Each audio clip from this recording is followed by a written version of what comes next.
बलांगीर ठारू सुवर्णपुर पर्यंत rail चलाचल rail line परीक्षा शेष पर्यायर पहुंची। तेबे पूर्वर अनेक थर रेल इंजिन बलांगीर ठारू सुवर्णपुर पर्यंत आसी परीक्षा करा जायथिला।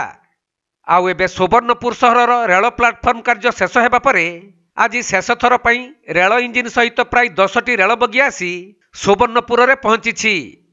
एवं सूचना मुताबक आउ किछि दिन परे एही रेल प्रकल्पर बलांगीर ठारू सुवर्णपुर पर्यंत रेल चलिबो। तेबे गत 2006 मसीहा ठारू खोर्धा बलांगीर रेल क्रियानुष्ठान कमिटी पक्षरु प्रकल्प तुरंत संपूर्ण करिबा पई अनेक समय रे आंदोलन माध्यम रे केंद्र सरकार और केंद्र रेल मंत्रणालय रो दृष्टि आकर्षण करा जायथिला। सहीपरि बलांगीर सुवर्णपुर बौद्ध और नयागढ़ आदि रे गठन करा जायथिबा क्रियानुष्ठान कमिटी प्राय 2 दशंधि धरी मिलित भाव में दाबी आपत्ति करि आसुथिले। तेबे सुवर्णपुर बौद्ध पर्यंत एही रेल लाइन कार्य चलिथिबा बेले बलांगीर सुवर्णपुर पर्यंत प्रकल्पर समस्त कार्य शेष होईछि। तेणु सुवर्णपुर जिलावासी भितर रेल चलाचल को नहीं बेस उत्साह देखा देइछि। सेपटे केंद्र सरकार रेल मंत्रणालय अधिकारी माने आज सुवर्णपुर को आसी एही प्रकल्प कार्य परिदर्शन करने सहित समीक्षा करिसंती। तेबे ब्रिटिश अमलरू प्रस्तावित एही रेल लाइन बलांगीर पटरू सुवर्णपुर पर्यंत प्राय 50 किलोमीटर संपूर्ण हेबा परे 2023 वर्ष रे ही बलांगीर सुवर्णपुर को रेल चलाचल करिबा पई रास्ता सुगम होईछि। फलरे माल परिवहन सहित यात्री मानक जास पई जिल्लावासी सुविधा पाई परिबे। एथि सहित सुवर्णपुर जिल्लार अर्थनैतिक विकास हेबो बोली मध्य आशा करा जाउछि। तेबे जिला रेल क्रियानुष्ठान कमिटी पक्षरु खोर्धारू बलांगीर पर्यंत संपूर्ण रेल चलाचल करिबा पई एही प्रकल्प को तुरंत निर्माण पई दाबी हेउछि।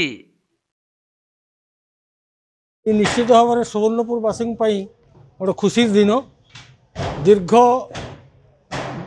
2006 रु 2023 पर्यंत लगातार मिलित लड़ाईर फलस्वरूप आज सुवर्णपुर जिले में ट्रेन पहुँचवार संभावना है।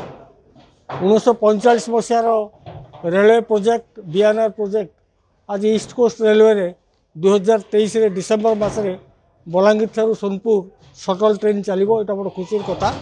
आज सीआरएस आसुँच दिल्ली यही रेलवे स्टेशन इन्स्पेक्शन करी ताको ग्रीन सिग्नल देवाई तार फिजिबिलिटी रिपोर्ट देवाई मु रेलवे एक्शन कमिटी चेयरमैन हिसाब से समग्र जिले में जो समस्त भाई भौणी मैंने दीर्घ 17 वर्ष धरी मोर यही निरल संग्राम रे रेल चालू करने सोनपुर रेल जोगाजोग खोर्धा बलांगीर रेलपथर संपूर्णकरण जो आकुंठ सहयोग समर्थन दे हाथ मिली एका सांगे 17 वर्ष धरी चलते मु समस्त जिलावासी को मुझे हार्दिक अभिनंदन जनाऊँगी।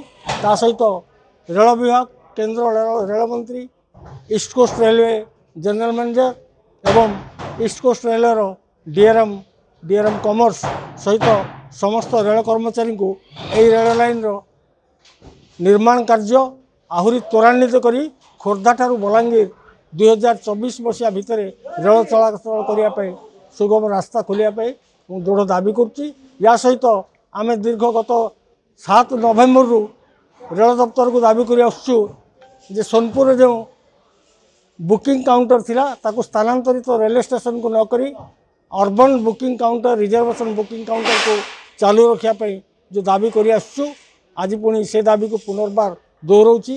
जीएम के पाखे Bhubaneswar East coast railway general manager पाखे से दाबी आम आज आम नुआ रेल स्टेशन पुणी देवु। मु समस्त को धन्यवाद दूँ।